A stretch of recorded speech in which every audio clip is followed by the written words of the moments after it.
Hi everyone. I'm here to talk about education. We are not born with an education. Human beings are not born scientists, artists, entrepreneurs, etc. We all start from zero. Curiosity is what drives us all to learn new things. Sadly, our education system has had a very big achievement, killing the curiosity in students. We are programmed to follow a set of rules. We are told to start doing things right for some time and then told that we'll be set for the rest of our lives. Killing curiosity kills our ability to come up with new ideas, and by the time we become adults, most of us have lost the capacity to do that. In our national education system, mistakes are not acceptable, but that's wrong. If we are not prepared and are afraid to be wrong, then how are we expected to face the real world? Our teachers try to motivate us sometimes by saying things like, I hope you all get more than 90% in your exams. The question is, do these marks really tell anything about the students' learning capabilities? Do they really judge how much knowledge does the child have? Is this the right way to motivate a student? Many of my close friends have opted to study humanities. They tell me how they come across interesting concepts and ideas, but are never actually asked to apply them during an exam. If while writing an exam they don't follow the bookish language and patterns, they aren't given any marks. What kind of knowledge is being tested here? That's just testing of short-term memory, which isn't a very complex skill to have. There were many times when I hesitated before asking a question in class. I thought that my questions were too stupid to be asked in front of everyone else, or that they were irrelevant. No one told me that all questions are important. There was no need to care what others thought. Maybe they'll be the ones to benefit from my questions later on. We would still have been cavemen if we didn't start questioning everything around us. Little kids naturally ask great questions. Questions like, why is the sun round? Why is the sky blue? Why can't plants walk? Why do I have to go to school? Why do we stop asking questions then? It's because after a few years of school, we get used to this monotonous way of so-called studying through rote learning. And why won't we be satisfied? The outcome is pretty satisfactory. We can easily score well in exams. What else do we need? Our curiosity is already killed. The funny thing is that most of the world's education systems emerged during the 19th century to meet the demands of the Industrial Revolution. The world needed workers at that time. Why the hell are we still following this system? Things have changed, haven't they? We need thinkers, dreamers, and opportunists, not workers. Are we nothing more than human resources? As Sir Ken Robinson said in one of his speeches on TED, people don't love what they do anymore. They endure their work rather than enjoying it and wait for the weekend to come. I'm like the rest of my peers. Thanks to my parents, I've had a privileged and resourceful life till now. I've liked school for a few reasons. The main reason being that I was able to make friends and interact with others. I've hated school because I had to sit in the boring classroom and listen to what the teacher had to say, which didn't make sense most of the time. The first time I gave an exam was when I was in 4th grade. I was 9 years old, and that's exactly when I stopped learning.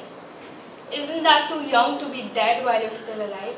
That's when everyone around me started to talk about the importance of getting marks. So, like everyone else, I started memorizing random facts from all my books.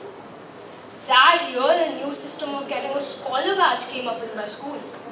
You got a scholar badge if you scored more than 80%. I guess we were all brainwashed by the idea that whoever gets a scholar badge is smart and whoever doesn't is not. Well, that's wrong. A scholar badge is just a patch of cloth which doesn't have any significance in the real world. It's not that the ones who didn't score more than 80% weren't capable of learning more. I may have got good marks, but I didn't actually learn anything. I don't remember anything, and it hasn't changed my thought process in any way.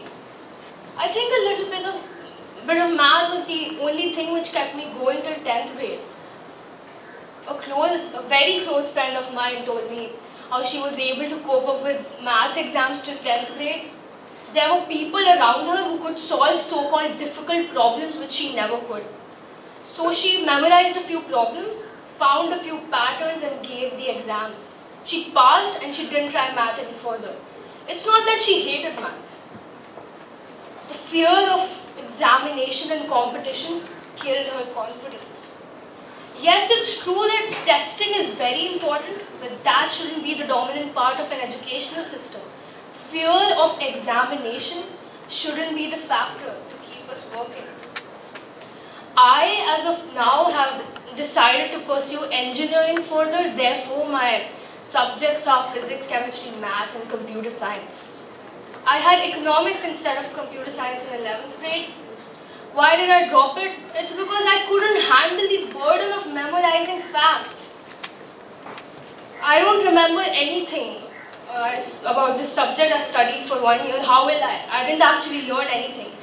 It's true that economics is a very interesting subject, but it all comes down to rote learning. I had no idea what I was doing or why I was doing it, and my head was completely messed up. The burden of school and tuition started getting heavier, and this isn't just for economics but for all other subjects. My elder brother helped me get out of this trap. Since he had been through the same system, he knew what was wrong. It's not that he sat with me all the time giving me lectures and forcing things into my mind. He started off by giving me basic math functions and told me to plot their graphs on a graphing application to help me see what they all really meant and make certain other changes to them. Once I was done visually playing with these math functions, I started studying math from the beginning, as in what grade 11 and 12 syllabus requires. I didn't use any of my course books because I personally don't like the level of explanation in them. During the same time, I enrolled in an online Java programming course. When I started the course, I had no expectations that I'll be able to learn a new skill all by myself, but it did happen. I didn't give up. After finishing math and computer science, I went on to physics, on which I was expected to be tested on last year without knowing the core of physics, which is calculus. After physics, I went on to chemistry, which is directly related to atomic physics. This was the first time after years that my brain had started to make connections again. None of the facts were random and isolated. But this system didn't support this new way of learning I had started to follow. Since I was building up on ideas and studying one subject at a time, I had no clue about what was going on in class. Attending a lot of schools started to seem like a waste of time. A few teachers told me that I was being disrespectful and missing out on a lot of work by not coming to school that often. But I had the complete opposite view and I was fed up. So the curious little kid who had started school almost 13 years ago had her mind alive again. I had started to learn again. I knew it because it felt different. Scoring marks in an exam wasn't my only goal anymore. I'm still not very good at it and I really have to work on that. I'm excited and curious about the world again, and that's how actual learning starts. That's how it feels. It feels awesome. Okay, I just made a mistake. I hope you forgive me because this is an examination hall. I had a few ups and downs in between, such as getting stuck on a problem for hours, not knowing how to proceed, not knowing what I did wrong, but I didn't give up. That's what everyone wants, don't they? Everyone wants motivation. Everyone wants to be told that they can do and learn whatever they want to. Nothing is hard when you have passion and perseverance. Have you ever wondered why Finland is considered to have one of the leading education systems in the world? Teachers in Finland have time to work together during school hours and they actually do it. This enables them to build professional networks, share ideas and best practices. They have a national curriculum that insists that schools focus on the whole child rather than narrow academic achievement. Every class in Finland is followed by a 15-minute recess break. That sounds like an awesome childhood for the Finnish kids. I wonder why everyone can't have that.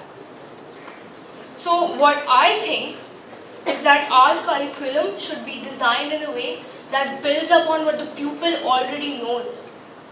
It's very important for a teacher to know how much knowledge and past experience do individual students have before starting to teach something in particular.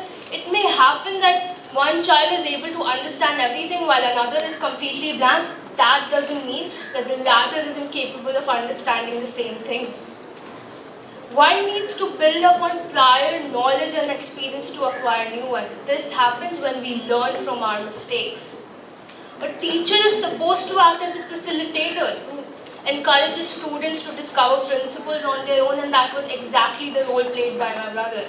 As a student, I want to learn how to find my own solutions.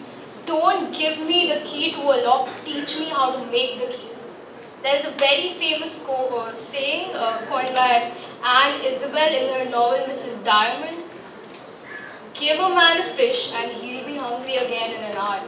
Teach him how to fish and you do him good turn. Once I was in the physics lab trying to set up an experiment with a few other classmates. Our teacher had given us instructions on how to perform the experiment, but we still couldn't do it after a number of trials, so I'm sure we must be doing something wrong. So we called him to help us. It didn't take him a lot of time to set up the experiment. Then he told us, how do you expect yourselves to become engineers when you can't even set up an easy experiment properly? It took me less than 5 minutes to do it.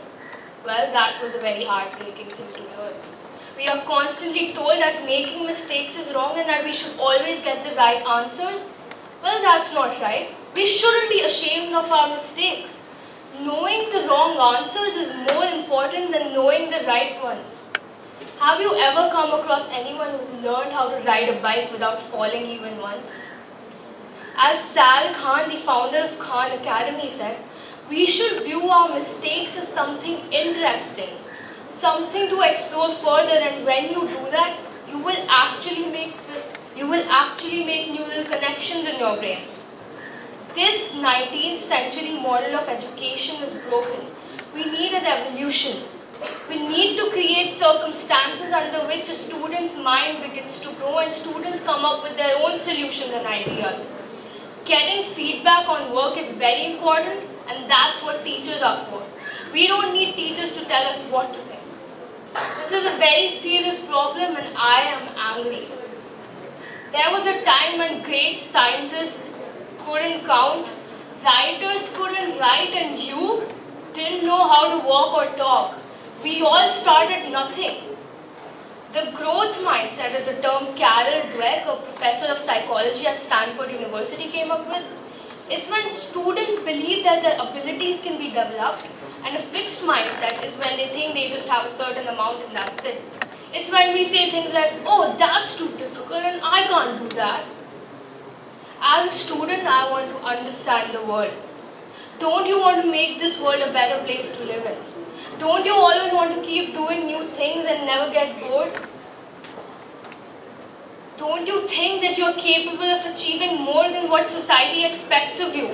I just want to remind everyone that whoever you are, wherever you came from and whatever you like doing, stop limiting your beautiful mind. It took billions of years of evolution to make that awesome brain of yours.